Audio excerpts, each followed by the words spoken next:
Welcome back to my channel. This is the one on Gardener here, and today is January 1st, 2025. Just trying to give you an update on the container plants from 2024. Here we have all 21 containers of peppers and vegetables in the backyard. And as usual, first frost has not yet hit, even though it was expected in the second week of December. So giving you a quick update on these plants and what they are. Starting here, and I'm gonna have some mystery peppers obviously sprinkled in between. This is a ghost pepper. These are mystery hots. They're either chocolate Trinidad or Trinidad scorpion, but I mixed up the seeds and not sure what they were. This is a cayenne pepper.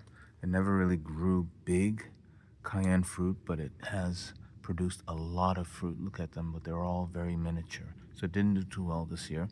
Hopefully I'll overwinter it. This is the chili, the Spanish chili from the store in Boston, Vicente's Foods in Brockton, Massachusetts. Over here we have a mix of vegetables, onions, cilantro, and lemon thyme. Here we have the Caribbean Red Hot. And this is a habanero, orange habanero. And this is a Carolina Reaper, which did not do well at all, but it just grew leaves. This is a transplanted spinach, Nigerian spinach, Alejo. This is a store-bought Home Depot slicer tomato, which grew very well over the summer, but never produced a single fruit. These are the beneficial flowers to attract the pollinators. This is an eggplant overwintered from last year, did very well this year. Next to it is another overwintered plant, a red bell pepper, overwintered, did very well. And I say continues to do very well. Look, it's got 2 fruits there. And this year we did not experience any blossom end rot, which is very surprising, so I did not have to treat it. This is another spinach, Nigerian spinach, but this one, once I trimmed them down, it was overwhelming the container. Once I trimmed them down, they just decided not to grow anymore. So we'll see if overwintering it will produce more fruit. And then this cluster of 3, these ones stayed under the shade all summer. So when we had 120 degrees here in zone 9A, they survived. You can see the jalapeno has a number of jalapeno fruits on it. I'm just waiting for them to turn red, and they have been in this green state now for about 8 weeks potentially. So at some point, I think once we get to the first frost, I'll trim them back. But I am planning to overwinter all of these. And then in the foreground here, we have red bell pepper, and in the background is the Nigerian eggplant called gota. You can see the fruits on them. The fruits are coming out and they're starting to ripen. Once they start turning orange, they are ripening. I will be cutting these back and overwintering them. We'll go down the middle aisle. This is another style of Nigerian eggplant. This is a yalo. It's a much sweeter or less bitter than the other gota eggplant. And then next up is a tomato that I will be getting rid of because produced a lot of fruit, but the fruits are very tiny. They were bell-shaped, orange tomatoes. It was supposed to be a slice of tomato, but it did not come out as a slice of tomato at all. So I'll be getting rid of this one, maybe planting something in its place. And last but not least, the 21st container out of 21. This is another ghost pepper. So it is an amazing time of year. I'm going to bring you inside here and show you that these are overlapping. So I have not cut them back yet to overwinter them, but I've already started the new seeds for next year. So as you may have seen from other videos, I like to start seeds indoors. These are just some of the methods I've used to start seed.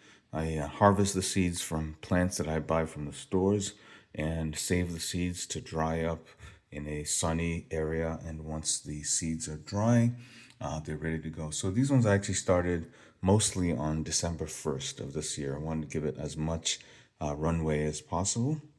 I'll show you the progress on the seedling. So if you followed any of my videos, you'll see that I like to start them indoors, as I said.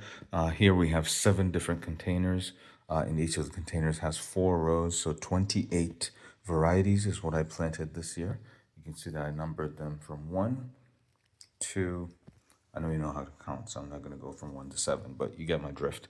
And to keep track, here's what we have here, 1 through 7.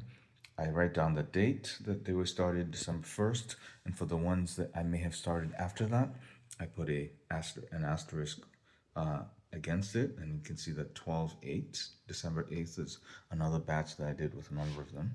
And I also note how many days it takes to germinate for the ones that actually do germinate.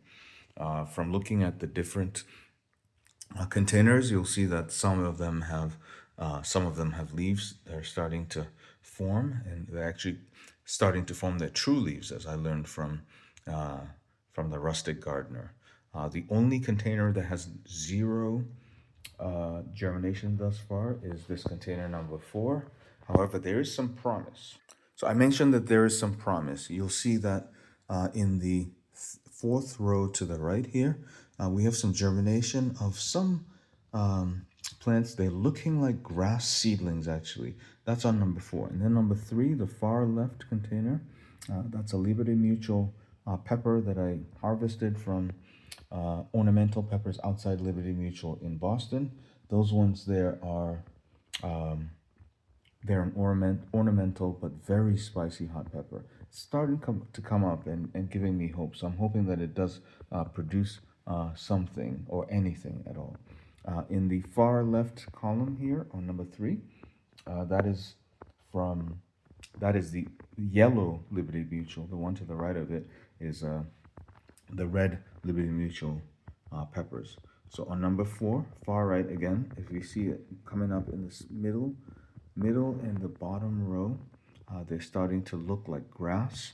That one there is from Vicente's store in Brockton, Massachusetts. That's a red habanero type pepper. I'm hoping that the thin nature of it will help it to, it'll eventually harden and become more viable.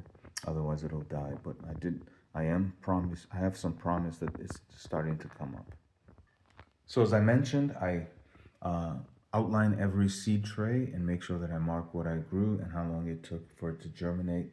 And that'll give me a guide for subsequent years as to what might be more viable. This year I was very disappointed in the jalapeno, which did not at all germinate. So what I did was, I was at the store yesterday at Smith's. Actually, it was 2 days ago, the day before New Year's Eve. I bought some large jalapeno fruits, and I harvested these seeds yesterday. So I believe they're dry now and ready within 24 hours, and I'm going to supplant them in the same jalapeno container in number 1 in the far left row and see if it starts to come up and germinate, because this is from a different source and not from the ones I grew from home. Last but not least, I'd like to show what this is all about and how we've gone from seeds last year in 2023 to actually viable plants that produce fruit. So this is what I'm grateful for. This is a variety of peppers, the chilies, the eggplants, the poblano. We have some cayenne pepper from the Aero Garden indoors. And then the second tray has tomatoes from the community garden at work. I brought them in because they're staying green on the vine, so it took them off to try to get more fruits to be produced. As you can see, I'm not using the paper bag method, just a sunny window in the dining area. Let them get exposed to some sun, and they are turning from green to red and ripening beautifully. And for all of this, I'm really thankful. And for you, for watching this channel and remaining loyal and liking the videos and subscribing, I am very thankful to you. Please like, share, and subscribe, especially if this is helpful to you or somebody who is appreciative and beneficial from activities of daily living, especially if they have a neurological condition like multiple sclerosis or stroke like me, or with other types of neurological diseases like, as I mentioned, MS, multiple sclerosis, or CP, cerebral palsy, or stroke, or any other activities of daily living that are desired by folks experiencing some challenges. Anyhow, this is the new year 2025. I wish you and yours the very, very best of the new year. Happy, healthy, and prosperous new year. Please continue to like, share, and subscribe. And remember, I'm not a professional videographer, so you're not going to see flashy videos with all kinds of pizzazz and music and all of that stuff. I'm just giving you raw video, and hopefully you can benefit from it. And last but not least, I'm going to show you my Aero Garden progress.